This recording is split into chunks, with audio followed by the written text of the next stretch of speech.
So hello and welcome. I'm Frederick Dunn and I'm going to do a really quick video here. Well, quick by my standards, under 10 minutes, because I want to talk to you about what's going on right now, October the 4th. A lot of you in the northern states here in the United States are looking for things to feed your bees late in the year. So what we're looking at right here is Anise Hyssop. That's right, it's a perennial, it's native. You can plant it all over the place, but most importantly, you can still plant this time of year. Where would you get it? From your garden centers, probably. So I highly recommend that maybe this time of year you could go to your garden center and find out by looking at their displays what the honeybees are on. Now, I've done a intermediate dive on Anise Hyssop lately. I've got a couple of different species of it here. And because they're perennials, they're going to come back year after year and spread a little bit, but you're going to have to probably expand them yourself. It's a great nectar source for your bees and other pollinators. So I'm going to show you a couple different ones here, of course.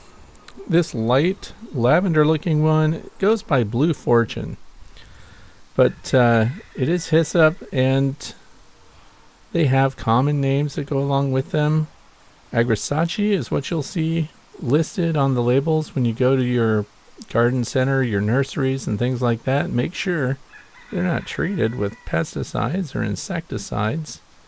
You don't want to put that in your yard, but if you buy these by the quart, pint, gallon, or whatever size container they're selling them for, usually at a discount this time of year, which is why I'm talking to you now, you won't even be able to get these in the ground before the bees are flying up and trying to get nectar from them, even while they're still in the pot. This particular one is the light colored Blue Fortune. As I said, there are other varieties. I'm also going to show you what's called Little Adder, which is a little darker.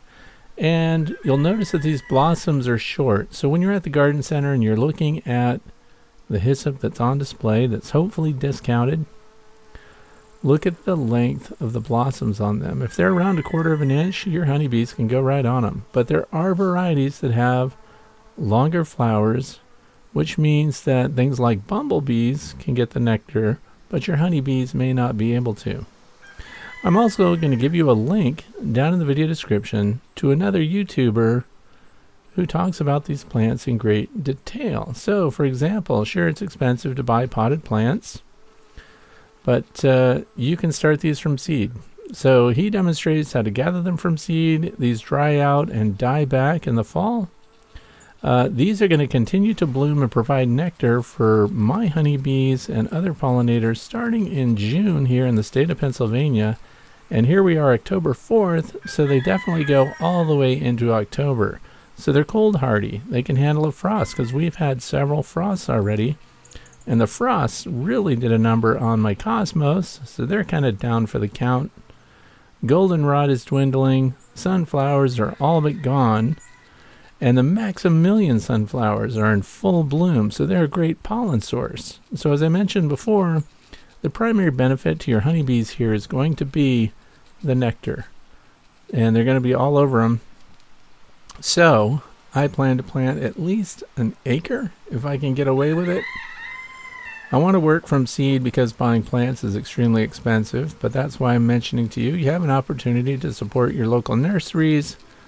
Those that are providing natives. Of course, we have to kick in music for this segment. Why? Because we're in slow motion and there's no audio. So what kind of plants are we looking at here? I don't plant these.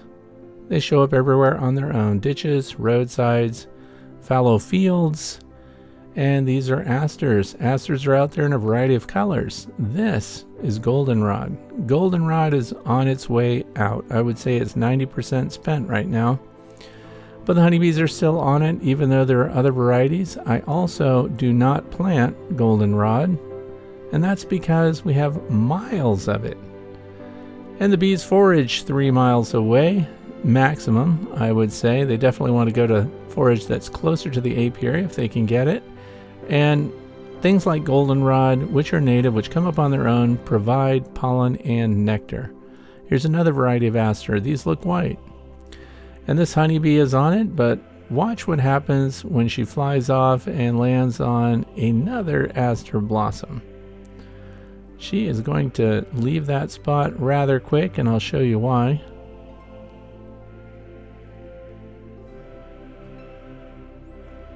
There she goes. And she lands down here, but changes her mind before she can even get any nectar. Why, look at that yellow jacket right there.